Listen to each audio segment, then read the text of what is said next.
So here we are again. Another week goes by so quickly. We're having a little bit of trouble with my guest's camera tonight, so I'm just keeping under my eye on her section of the screen to make sure that she's all up and running. And I'll check that. Yeah, it's all good. Right. So. Usual stuff, really, just to explain a few things. This is Flux Review TV, and it's basically linked to the Flux magazine, which I will pop up now. So edition 12 of that is available. They'd also do they do versions that are hardback, so collector's items, which is brilliant. Lisa Gray curates that, and the 200 pages, she does the whole lot on her own. Quite remarkable, actually. Brilliant read, well worth getting. And that led to the creation of the Flux Review, led to the creation of the Flux exhibition. And the next one is Marylebone, 17th to 20th of July, and we're starting to get really ready for it. I'm having to lean to one side because my camera's right in the way of the little button. So this gives you a bit of an idea of what it's like. It's in an absolutely superb venue, which is the Bomb Factory in Marylebone Road. It's an art place, so it's absolutely superb. And this is what the PV is like. There's an awful lot of people that come to that, and you still can, I believe, you can still get some tickets on Eventbrite. So, and well, good evening to you too, Lee. So there's another one for you, really, with a photographer tonight. Unfortunately, at the moment, I still can't see her camera is working, but we will. Oh, yeah, looks like she's come back in, but we'll see in a minute. But before we talk to my guest, it's quite amazing what she does. We've had a big old chat before we come on air about AI, about all sorts of different art, but actually, this is kind of right up my street a little bit, really, because we both kind of work in similar ways, so it's going to be a really interesting chat. And before I bring her in, as usual, I have done a little video of her work, which, yeah, as usual, it's one of those things that you kind of think, are we going to work? Yes, we are.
Now I'm on hope. Yes, I am. Good.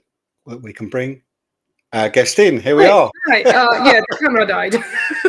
Yes, I can see that. A little bit of trouble, but thinking potentially. Can you hear me? I can hear you. I've got an echo because you're in twice, so that's probably. Let me disconnect this. Yeah. Is it okay now? Yes, you sounded like Amazing. what used to be called a WEM machine, which was before we had all the digital echo units. It was a tape that Just just kept on a looping. loop. Yeah, exactly. You sounded just like that. So, look, we've had a chat beforehand, but nobody else knows that. So, how are you?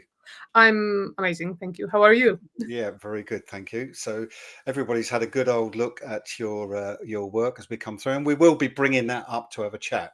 But as I sort of alluded before we started there, we kind of have got very similar interests in the way that we work, in particular, to create stories.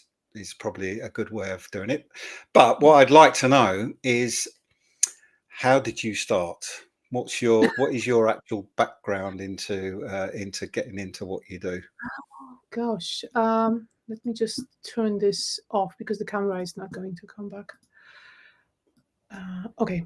So basically, sorry, I was just like distracted. That's okay. So I basically started drawing ever since I remember. Like I've been art person all my life. Um, I never went to a college related to art because in Poland we've got like high school, so never happened. I went to like normal high school, let's call it like this. Then I went to Academy of Fine Arts in Poland, where I studied glass design and photography a little bit because it's a little bit different system to what we've got in UK. Um, it's you have to learn everything like drawing, sculpting, so Okay. Yeah. shape you, and then you kind of like you pick your you don't even pick your subject, you pick the ones that you're interested in as well as the other ones. So I had the glass design, and then on top of that I had the other ones. Mm. Yeah. So you've done that, and then you've gone, thought, you know what, I'm going to pick a camera up more, and I'm going to start heading down in this direction. So why the camera? Because my camera Hmm. is my tool to create my pictures. That's it. It's not anything else. I'm not one of these people that can go out and take amazing photographs. I know Lee, who's in the chat, he can do that. I'm not one of those people. I create my work from pictures I've taken. So, what about you? Because are you somebody that sets everything up and photographs it, or are you like me and you add a few bits afterwards? It's a mix. It's a mixture of a lot of things. Hmm. So basically, I picked up the camera A because my dad was a photographer. So the first camera I got was like an old Pentax on film. So I never started with digital. I started on film camera as well. But then I got my first digital camera and I started using it as a reference for my paintings. Hmm. So part of my master's degree back in Poland was painting, but you Right. cannot do 10 hyper realistic paintings in a month because Mm. I procrastinate a lot. And I've changed. I've talked with my supervisor and we've changed to photography and like painting effects in photography. So Mm. it's kind of how it kicked off. Um, so I always start with a sketch. I always plan everything, but I used to be, I think, a little bit more like Lee, where you set everything up. Everything has to be perfect in camera, probably because of my dad and his background. But then Photoshop happened, doesn't it? And I was like, oh Yeah. no, actually, I can paint. So Yeah. for me, it's camera is more of a tool. I stopped calling myself a photographer a long time ago. I'm more of a multidisciplinary digital artist rather than a photographer because, to be honest, I hate having the discussions of, oh, you're not a photographer because you're using Photoshop. Those kind of people. So to shut Yeah. everything up, I was just like, yep, I'm not a photographer. I'm a painter, and I just use a camera to paint. Hmm. And that's interesting because, so, as photographic art, it's taken a long time for the word art to be associated with photography. I've put my work in for exhibitions and they've sent it back saying, well, this is not art, it's photography. And I think, well, no, it's not. It's photography based, but Yeah. there is so much work that I do uh, in Photoshop to make my work look how it does. And what that means is that people now know that's me. And in the same light, we'll bring some of your work up again in a minute. But in the same light, people will look at this and know it's you. And that's a really hard thing to achieve, Mm. actually, because there are so many people out there who seem to, for want of a better word, try and copy what you do, and but they just haven't got your brain. It's interesting, and Lee and Steve. Hi, Steve. Lee is actually has made a good point, which is Photoshop's a tool to get your image, which it is. And what people I think don't really get is that years ago I was in a dark room at 3 with my dad and dodging and burning in a dark room. You're using the same tools. Yeah. It's just that they're now more easily and readily acceptable compared to where they were. So well, in fact, what I'll do is I'll bring one of these images up, which trying something different tonight because I'm going to share my screen. So looking at this, let's pop us down here as well. So looking at this, for example, there's a lot going on here. Okay. This looks a very, very simple image, but it's not. There's a great straight away you want to know what's going on. That's you're pulling somebody in. You you do something similar to me in that respect, in that so I use light to tell my story, and that's what you've done here. The light is in a perfect for me anyway, light is in a perfect place. But what about costumes? What about the jewelry, all that stuff? What do you do? Do you source all that first, or is that something that you just rely on the model to No, bring, for example? everything is it's kind of it's me, it's mine. So the model is usually I call them muses almost because Hmm. they will dictate the final feel of the image because it's the person. But at the same time, I'm I I'm becoming a dictator almost. Like there's no discussion with me when I create. Yeah. So everything I do, it's usually handmade or like sourced on Amazon or sometimes AliExpress. I've been teaching in China for quite some time now, so I've got quite an extensive collection from there. Hmm. But yeah, so everything's like it's kind of like it looks beautiful on the photo because that's the purpose of it. But it's like this dress is hot glued from I think like hundreds of feathers and glitter. So it happens like everything happens way before I even pick up the camera. And it does look amazing. Let's be honest, it looks absolutely superb. Um, have you got a studio, or do you rent somewhere, or? I used to have a long time ago, pre-COVID. I used to have a studio in Chester, but then the COVID happened, so Mm. I've downscaled. And to be honest, I'm not missing it at all because I just move everything in my living room, and that's where I photograph. Okay, so I Yeah, mean, I have a complete, I do have a studio, but I have a mobile one as well, which is the one I use the most, primarily because a lot of people I photograph live a long way away. So I will hire a village hall for the day and just go and set my studio up there, and that'll be near them. They haven't got to travel. I'm the one traveling. It's perfect. Now, um, Hmm. give me a little bit of an insight into is the head going to drop in the bucket? What's going to happen with this? It's part of because I do run workshops regular. Well, I used to pre-COVID. Now I'm going Yeah. back to it. So this was part of a workshop how you can get inspiration from art. So this is inspired by a painting of Guido Reni, and it's Okay. Salome, and Salome with the head of John the Baptist. I think. Okay. But basically, it's I love this image just because it's both of the students from well, it's one of the students of the workshop and the model we had, and the head is actually not photoshopped. He was hidden behind the dress, peeking through the. I was just showing them that you don't have to have like super deep Photoshop skills to create something clean. You just need to observe what's happening around you.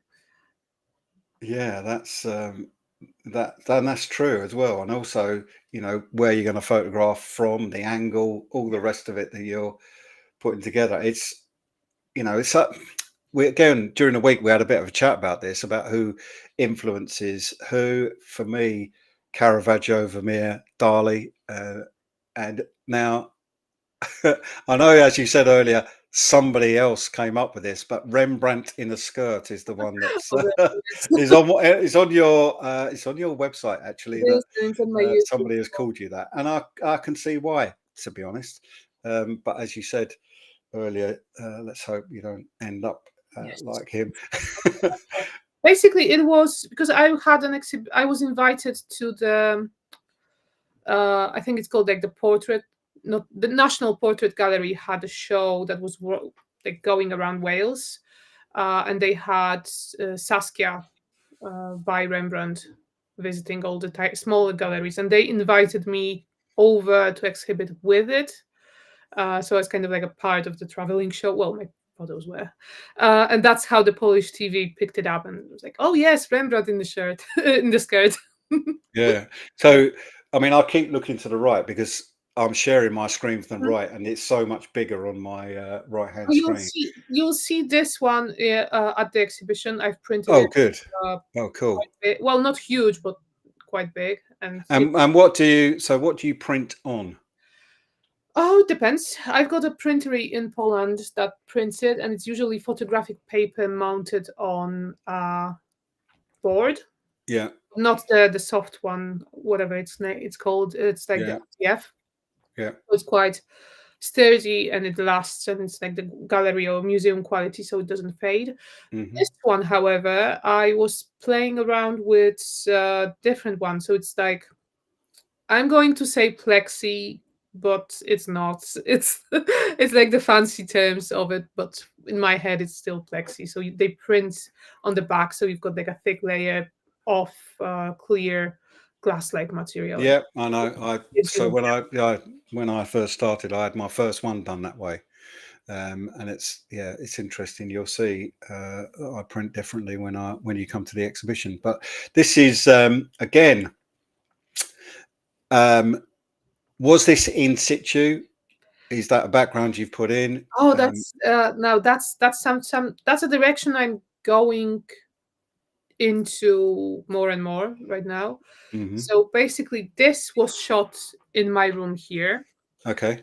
It was almost like my friend came over and I had this idea of like the goddess slash priestess in a dress that my grandmother did.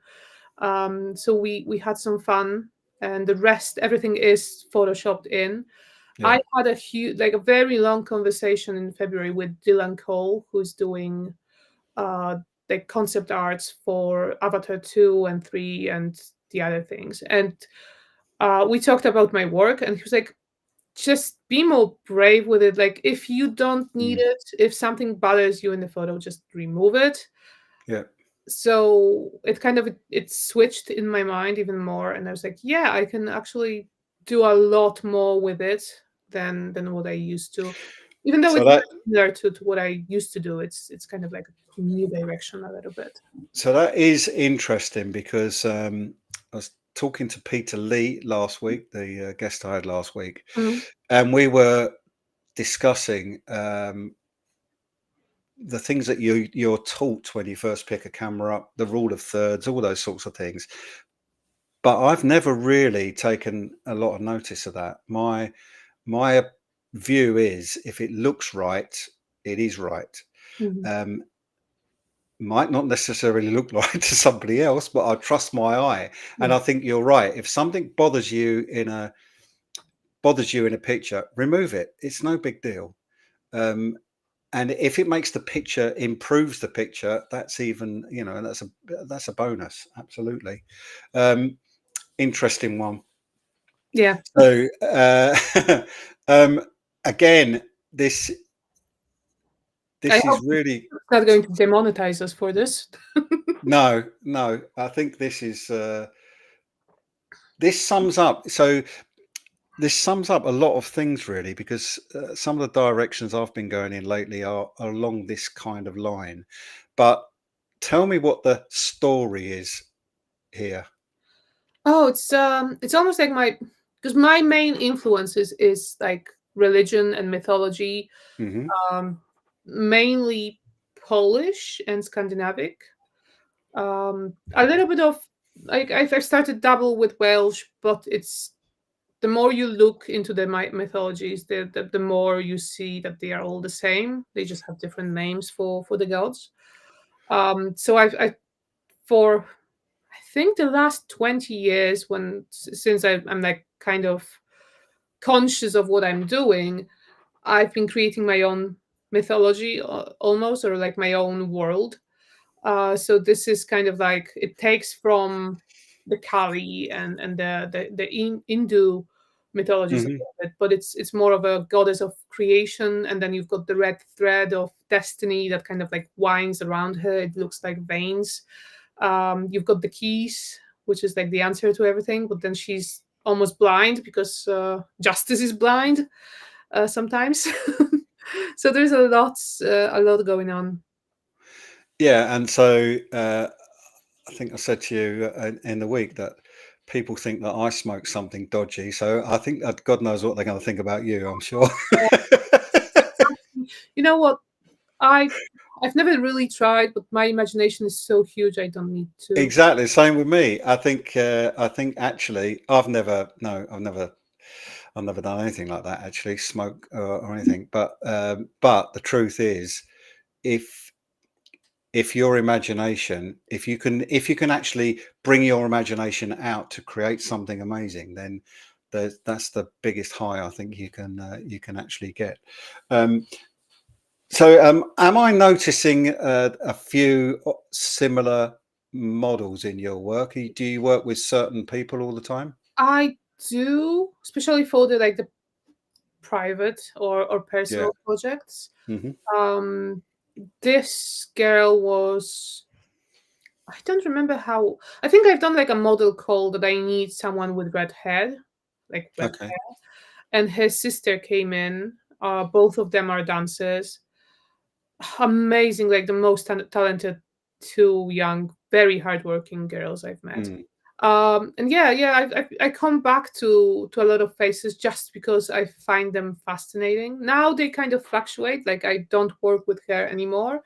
Um, some of people that I work with have become my friends because of they that I work with them. Some of them were my friends before, and I've just decided that they are fascinating. So I'm going to photograph them or make art of them. Mm. Yeah. It's so often I find myself having to go up to somebody that I've met. Hmm. Let's bring this up while we're having a chat about this. Uh, Somebody that I've met where I think, "Oh, how am I going to approach the subject that I really want to create something Yeah. from them?" And I generally find that people become quite receptive once they see what I do. It's a bit tricky just going up to some random in the street, and I have done that. I have said to somebody, "Look, you look amazing. This is what I do. Any chance that you'd like to spend a few hours in the studio with a few of your friends, and we'll come up with some work." Um, in the past, especially when I've done that, gone over to Liechtenstein to photograph a lot of people there, that's ended up in a massive party. I've been working all night, but they've been drinking and having a great time. So it kind of, yeah, it can be amazing. I mean, Lee's also commented that he loves the symbolism Oh, in the work, which is cool. And it's and somebody else here, which Nifty Heads, great name. Um, Yes, sure is art even to use Photoshop, probably, which is true. And a lot of people try. I think the worst example of composite work I have seen, and I won't name them, is that they cut all of their photographs out and stuck them all together, and then photograph what they created. which, which, to be fair, I mean he just couldn't use Photoshop, but it was very funny anyway. So let's jump back to what we were looking at, and I'm hoping I can bring that back. Yes, I can. So, for those of you who don't know, actually, I've not jumped on Karolina's website. You're based in Wales, I am North Wales. Yes. North Wales, yes. And what is that? 15 years? Did you say you've been there, or a bit Yeah, longer? Yeah, 15 years. 15 years. Yeah, Almost all my adult life. Yeah. yeah. That's a lovely part of the world as well to be living in. Probably gives you a little bit of calm to work to. Now, uh, so this one is the one I did put out on Mhm. Instagram Yeah. to advertise tonight. This is quite astonishing picture. Actually, I can tell just how much work's gone into that. Yeah. It's Probably not everybody else's, but yeah. how long does things like this take to produce? From the idea to the end, Hmm. it can be months sometimes because like Yeah. what she's wearing, that here has been like altered immensely. It was a corset that I've made from ferns. Like I've picked the leaves and made the corset from them. Oh, I can see that now. Yeah. Yeah, Wow. and it's been painted gold. The rest is just that part is the original part of the photo and her face. The rest is just me painting away, really. And Yeah. so the idea of creating something from fern leaves enough to come up with this idea of the image. Where would you start? I mean, you've already said that you sketch things out, but Yeah. you must have the idea for this in the first place. I can grab a sketchbook. Oh, hold on, wait. No. Let me put you to full screen. I'm trying something new. People are probably going, "What the hell is he doing?" But I'm trying something new by sharing my screen. And the reason I've done that is the pictures come up a bit bigger, and also, unfortunately, you can't see the detail that I can on my other screen because the Well, detail they is will worked be amazing. able to see it if they come to London. Exactly. Come to the exhibition, you will be able to see it. So let me just pop that off and bring us both up, and I'll put you full screen. So let's when you talk about your sketchbook. Okay, so this one is a very recent one with Moomins on because I was stuck in Poland due to like a medical thing, and I didn't have anything, so I bought like the cheapest thing I could find, just to Hmm. prove myself I can do it regardless of tools that I've got. And I've just done. Okay, let me just get rid of the cover because that will help. And I was just Ah, kind of sketching away. Like this is an idea that I've got that I will be working on. Um, got some environments. I don't know if you can see. yeah, yeah. So things like this. So I'll just be like sketching ideas and how it might sit.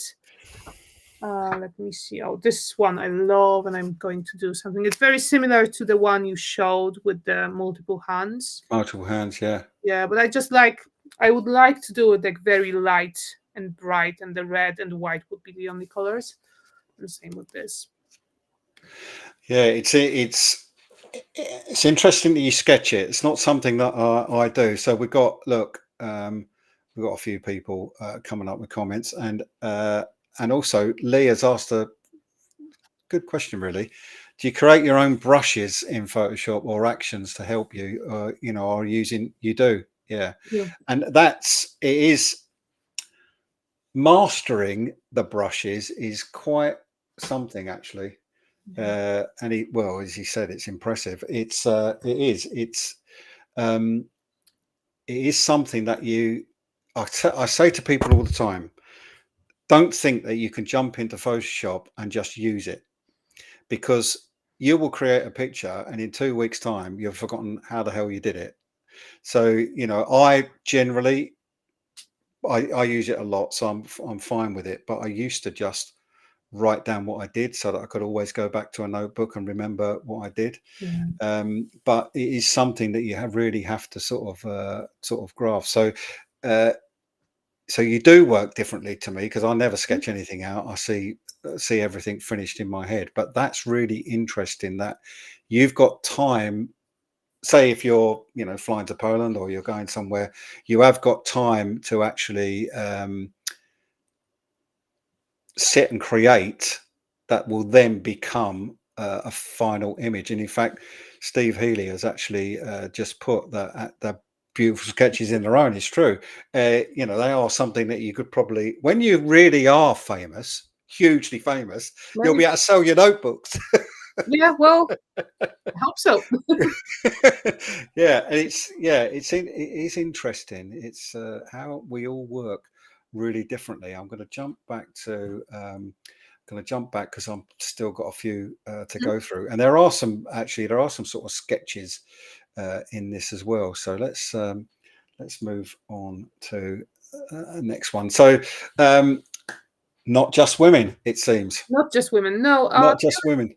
I think I've started with more men in 2020. I always kind of avoided them. I don't know why. I just find like Mm, female form a little bit more inspiring. But interesting. the more I photograph men, uh, the more I realize how wrong I was. Yeah. They can, but I photograph them the same way. Like I photograph humans the same way. Mm.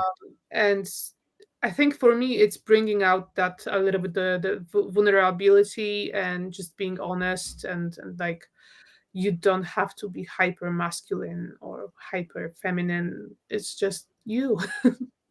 Yeah, so it's interesting because I photograph women, and I am asked why I don't photograph men, and I will photograph men for my story. Mhm. But if I'm just creating an image that's nothing to do with that, more of a what will be a classical type image, it will be women, and people ask me why, what's wrong with men?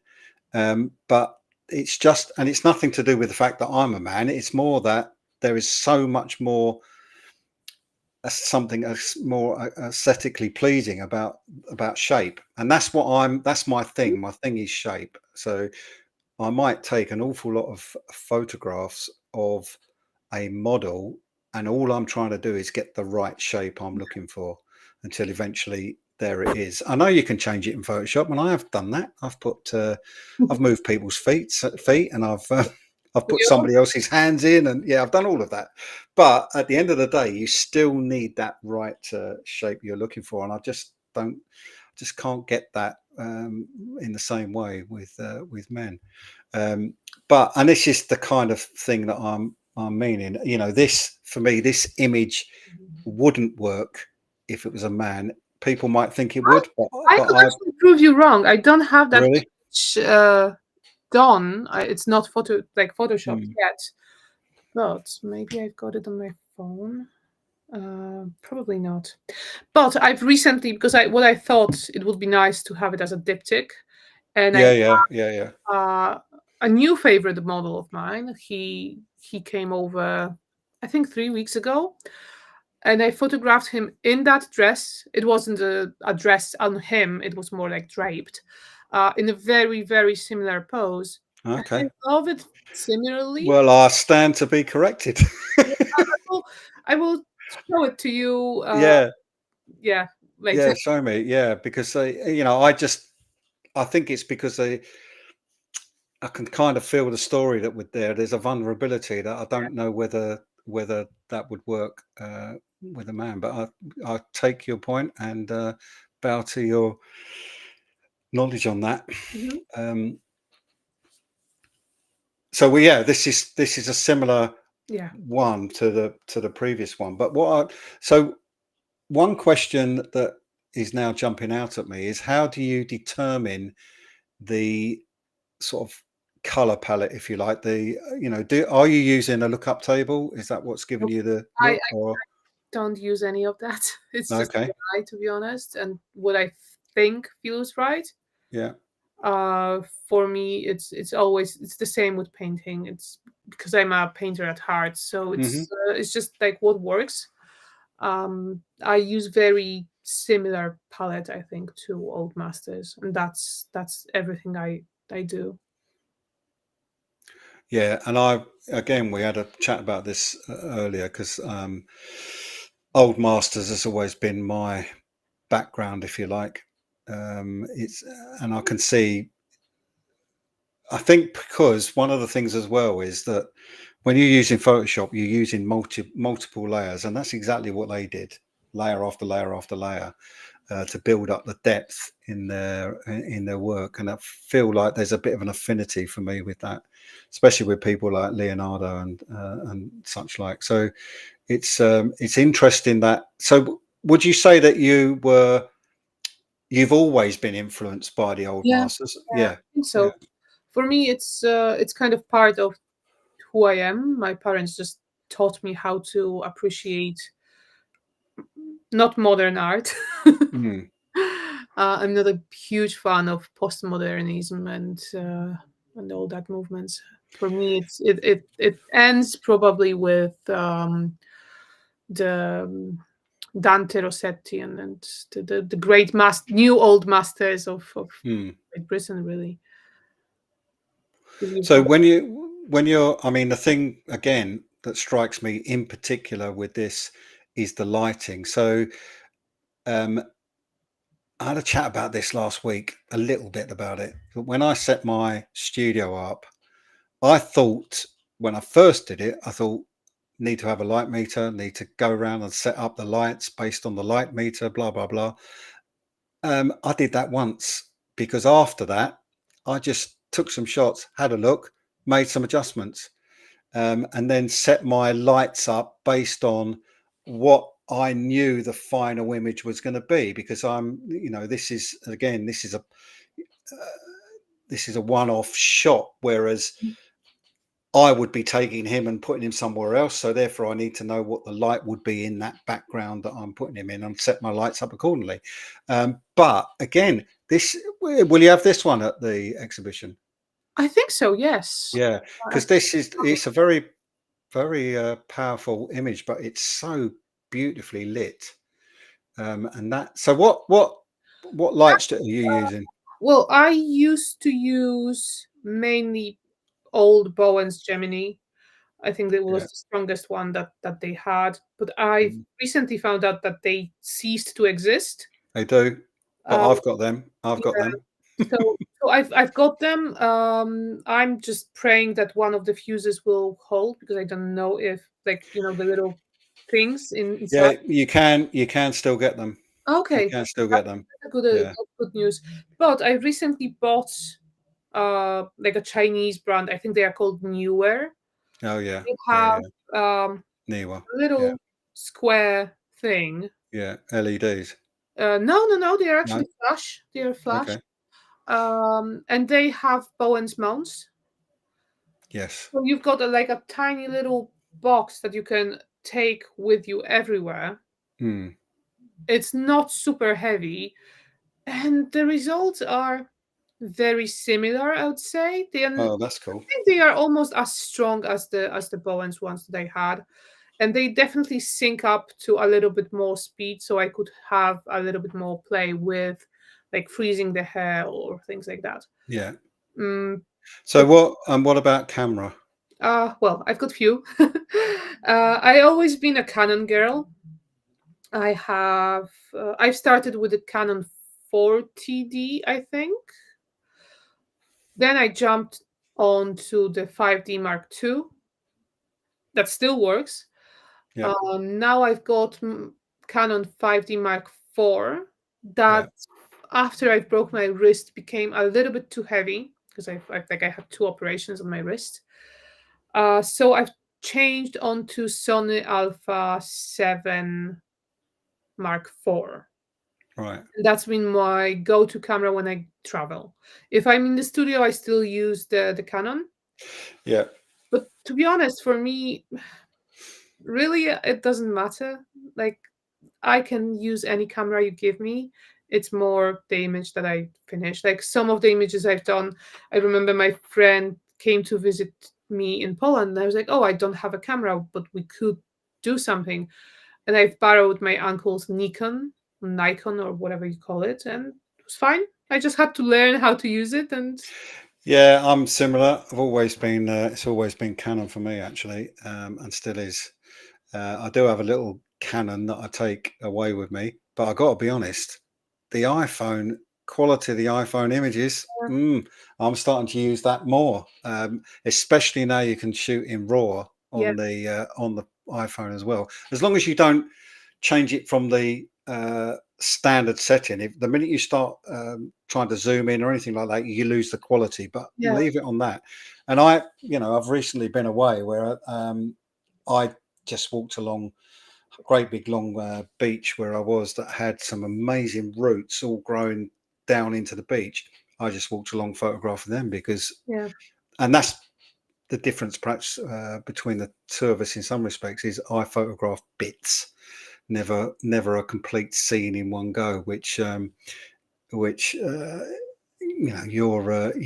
you're particularly good at. That is for sure. Let's carry on from where we were because there's a few more to go. So again, there's there is what I like about what you're doing is you can look at this image and people who know you will know straight away that is one of yours. So when all your work is up at the exhibition in July, anybody that's watched this video for a start will see your work, but will also recognize your style, which I think is such a difficult thing to achieve. And it's an important thing to draw as well. But is this another one that started off as a sketch? No, that's this one Ah, was a part of workshop, the same one with the head and the yeah. same one with the other guy. He was Mm, actually the owner of the school that invited okay. me. So that was quite fun. So I was just showing them that you don't need to have a lot to create because we had one huge softbox and that was it. I mean, we had more lights, but I was just proving my point that you don't need expensive setup. And we gathered some decorations from the studio. It was an art studio, so there was a lot of things for still life. Yeah. Um, the meat was added later. There is few Okay. details that you'll have to zoom in very closely to find. There's like snails walking on her, and that's also like post production. But the whole thing is, Oh, on her leg, is that? is yeah, Yeah, yeah, yeah. yeah, yeah. I think so. Yeah. It's all right. I can see it on the other screen. So yeah, it's pretty cool. So what about the reflection? Is she genuinely on something that's very uh was that already a polished surface or is that Yeah, yeah, okay. it was an insanely polished wooden Yeah. floor. It wasn't as dark. I've darkened it out a little bit, but it was as it was. Yeah, So another question from Lee, he's on form tonight. Is the skull symbolic as it's been in a few of your images? it is. It's for me. It's because I am rooted in old masters or like in old fine art. It's the memento mori. It's remember we all going to die once. So Mm. it's like remember where you came from and where you're going to end. We are all going to be dust at one point. Well, there's nothing more certain, is there? That's for Yeah, sure. And absolutely. what about something like this then? There's is that Okay, so um, it's going to I think I've got it because it was showing in Poland, so I think they've returned it. So this is a very particular image and the inspiration behind it is even more particular and you have to be like a art history freak to actually know what it is. But I'm going to tell you. Basically in Venice they had the masks. yeah. This one is called Moreta Muta. So it means silent woman, basically, like in a very loose translation, and they had a mask. If you actually like look up Moreta Muta, you will find the paintings from like 17th or 16th century. It was a mask that was a circle, and a woman had to hold it with her, like there was like a small button, and they had to hold it with her teeth, and that was the whole mask. And I was just like so fascinated by it, and it was only in Venice, nowhere else.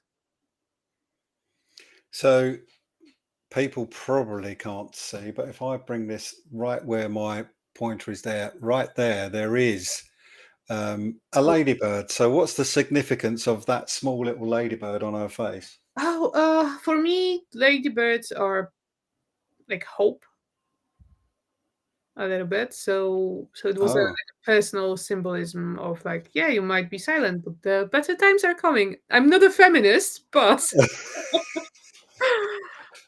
yeah. okay. So now we have got a couple of sketches. I think the last Well, couple they're not are even the sketches. That's no. a very interesting thing. So because I do sketch a lot, and it's almost like a meditative state for me. I Hmm. do a sketch, and if I like the idea, it will become a photo that has become a photo, but I don't do Okay. it with the Nautilus. But it also becomes an etching. So that's like a proper etching technique where I carve it onto a copper plate. I acid it, and then I print it on a paper. Wow. Yeah. What's the significance of the equation? It's the quantum physics. I When I was creating this, I was so deep into actual like the quantum physics and all the equations and everything. Now, because it was 5 years ago. Oh my God, COVID was 5 years ago. I don't really remember anymore. It was about the dilution of time, as far as I remember. But there might be someone watching us who is physicist, and they will be like, "No, it's not. It's about this and this." But I think that it was the time dilation or something like this. I think to think that somebody watching might be a physicist might be bumping me right up the chart somewhere. I don't think that will be. Well, you never know. It's like I um, don't remember, and I'm honest. I don't remember. I was so fascinated by it 5 years ago, and now I'm like, yeah, it's an equation and it looks nice. so well, Lee was asking in that previous one, does the shell represent the Fibonacci spiral? Yes, a little bit. Yes, it's an actual shell. It's the Nautilus, I think. Yeah. I So had don't it and it broke. please don't use such big words, Lee. It's just yeah.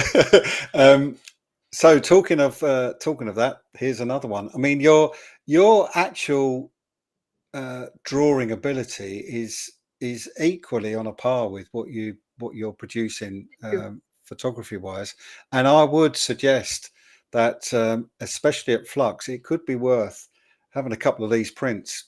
So Yeah. this this is something else that I often say to artists as well on these talks is just is just sorry, Lee's just apologised. Is really have a few small prints, because if people can't afford your work Mhm. but they can afford a small print, that print ends up going on their wall. Somebody else sees it who might be able to afford your work. It's a good way of getting your work Of out course. to different places. So if we just go back, let me just go back a couple. Say something like this. How many of those would you print? Do you do a limited run of them, or Yeah. yeah, So basically, I capped them. I used to cap them at 4 or 5. Now it's 3, because I thought with 3, it's like, interesting. yeah, you've got 1, 2, 3. That's it. I might have different size of it after that, but that's a certain one is just 3 of them, and that's it. But that's my fine art background. It's like I was trying to explain to a person who is not a collector at all, like, oh, but it's a scam. You can reprint it. Like, no, you cannot. That's an agreement between you and the buyer. that I yeah. will not reprint that image anymore. And that's I do 7. That's mine is 7 Mhm. of every image, but mine are printed on metal. It's Yeah. and the thing about it as well is that because it's because it's done with a stopwatch and heat, actually every image is just slightly different, so it kind of makes them a one-off. But Mhm. whereas if I was producing smaller ones that were paper prints, I'd probably do quite a lot more of those and sell them just as I've already explained. It's quite yeah, it's a difficult one because everybody says, how do you know how to price your work? How do you know how many you're going to print? And I think you've just got to go with your gut feeling on it and what's Yes, right yeah. for you. To be honest, when I was admitted to one of the galleries in Poland, they had my work like professionally priced. So they Yeah, done the background check and everything, and they were like, yeah, "Yep, this is the fair price. You can go higher, but you shouldn't go lower because that will yeah, just." And that's kind of like my go-to. But not everyone can do something like this, so the gut feeling is also good. And I yeah. would say go higher than lower. I know I can't. I often have conversations about price. It's something that I always. Funny enough, I do it off air. Generally, I have a chat afterwards or before, or just talk to people in generally. You can walk around exhibitions and you can see some work, and you think, "There's no way someone's going to get £10,000 for that," Yeah. and they don't. But and somebody that bought one of my pieces from Flux 18 months ago, the Christmas one actually. Mhm. Um, she bought it, but she said she'd been into a gallery around the corner and they wanted £6,000 for something that she, in her mind, and she was a really good collector. Mhm. She felt it was only worth probably more four, and that the gallery was no moving on it, etc. But it's it, and she wasn't trying it on because her whole house is full of amazing art. It's just that people, I think, serious collectors understand what what it should be. Yeah.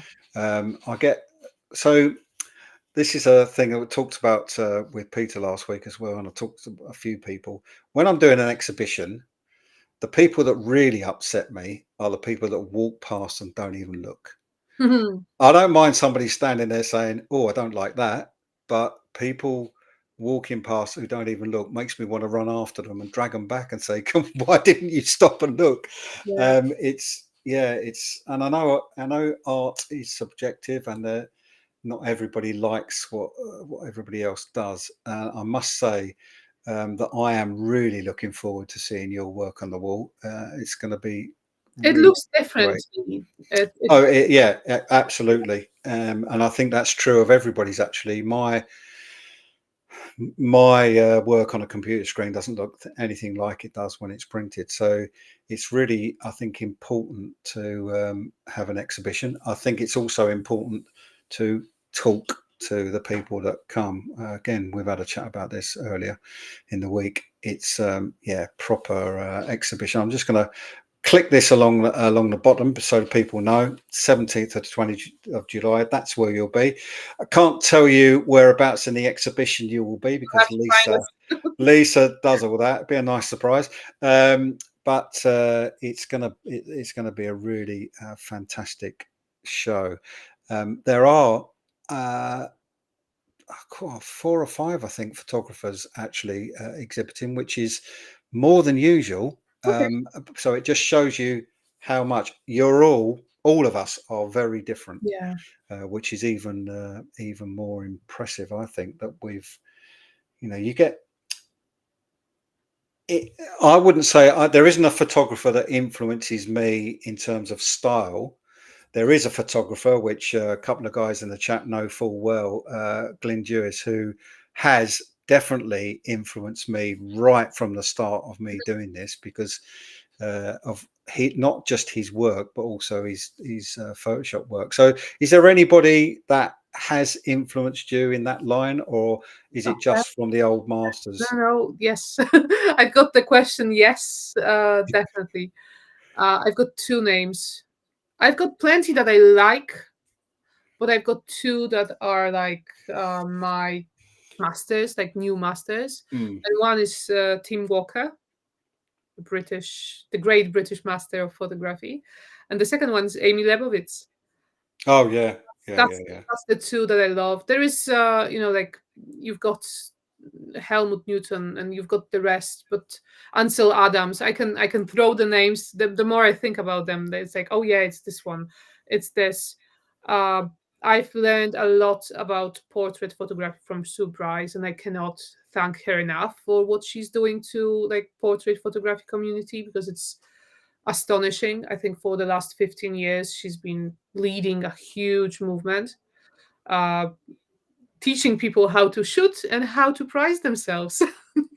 Well, it's yeah. So Jill Greenberg has been one of mine purely because she uses a ring flash, Okay.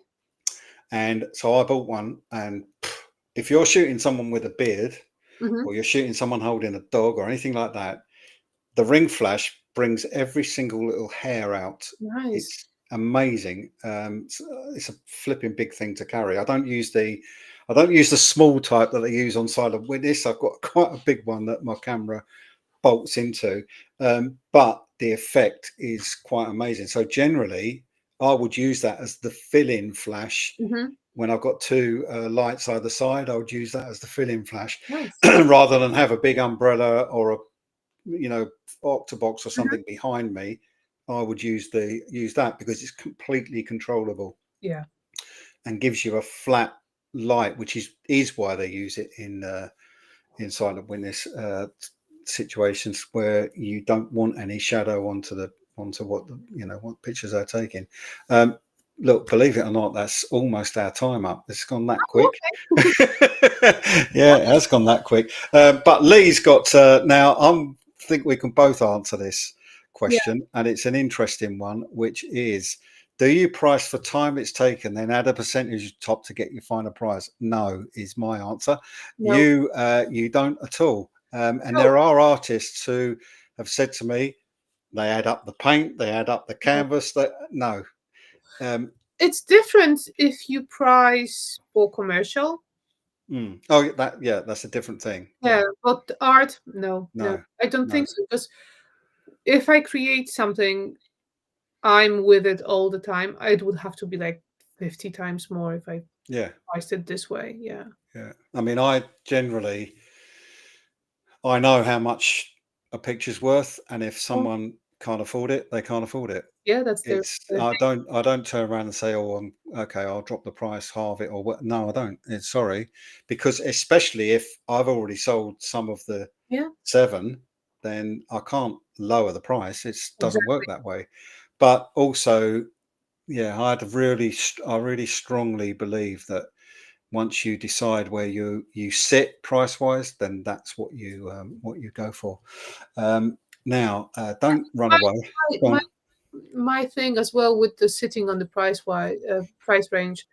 Um, I feel like you can't be comfortable with your price. It has to be a little bit more than what you're comfortable with. Hmm.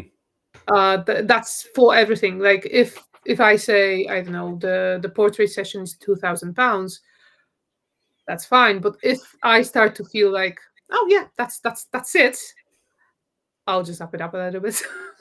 Yeah, well, no, and I, yeah, so I build an investment into my Yeah. 7. I always do that. But the interesting, as an example, I think said during the week to you that I've done used to do a lot of all the big comic cons and all my work on the wall, and I believe it or not, sold at them as well. Mhm. But there was one particular image I've got, which is of an airship in a bay. Um, it was without taking all the photographs, just the work in Photoshop and the 3D work I had to do in it as well. It it roughly it was between 200 and 300 hours work to put it together. And when it was on the wall and the prices there, and people were going, "Oh my god, how much?" And I go, "But have you any idea how much work's gone into that for number one? But number two, for me, that's what that picture's worth. Yeah. If you can't afford it, that's not my problem. But if you, so in my view, it's always been the case that if you like a piece of art, the last question you ask is, how much is it? Yeah. If you really want it, you will buy it. And it's one of those things that you find that there's tons and tons of people that got thousands of pictures on their computer and loads printed off, sitting in a cupboard or in the loft. And I said again, we had a bit of a chat during the week, so I have said this to you before, but actually a lot of it is about having courage to actually go out and put it on the wall and say, that's how much it is. And the first time somebody buys it, I'll tell you what happened to me. Mhm. Someone bought my very first picture, London Comic Con. It was a lot of money. And I was like, wow, I've sold my first big print. And I was driving home up the M11 and I had to pull over on the hard shoulder and I cried my eyes out because I was so stunned, and I finally felt I'd actually created something that someone else wanted to buy. Yeah. And I feel like that every time somebody buys one, because you're handing over a piece of you, aren't you? Yeah, In it's that something. respect. It's like huge, gratefulness to. Yeah, it Yeah. is, because you're appreciated. Yeah. Right. Well, that is our time up, and I'm sure everybody's enjoyed it. There's been a lot of questions flying about in the chat. It's been a good number of people watching too, and people do catch up with this. So, anybody watching, please like and subscribe to the channel. But thanks very much. Please don't rush off. I'll have a little chat with you afterwards. And look, the camera, everything worked, didn't it? Yeah. Everything stayed working. Tony has been retired right now, but yes. Yeah, brilliant. So, look, thank you very much. I've really enjoyed it. I've learned a lot, and I think people have as well. So, it's been brilliant, and I really look forward to seeing you at Flux. And thanks very much for coming on. But don't rush off. We'll have a quick chat Yep. afterwards while I wrap this up. And thanks very much. Well, I did tell you that was going to be good. Really interesting. I've got another photographer coming up in a while as well. Again, something completely different. I can't remember who. Thanks, Lee. That's it's been a good few people watching. That's brilliant. It's oh, thanks. Yeah. Okay. Sorry, I'm reading the chat for once. It's really, really interesting when you talk to somebody who's got such a vivid imagination and the amount of work they can create. And please look, if you've got time over that weekend, 17th to 20th of July, and you can jump on, come down on the train or car, or jump on the tube, come along to the Bomb Factory. And I know Karolina is going to be there. There is an event going on the Saturday as well. And I will be there the whole time. So it'll be fantastic to see some of you as well. But for now, thanks very much, and I will see you next week.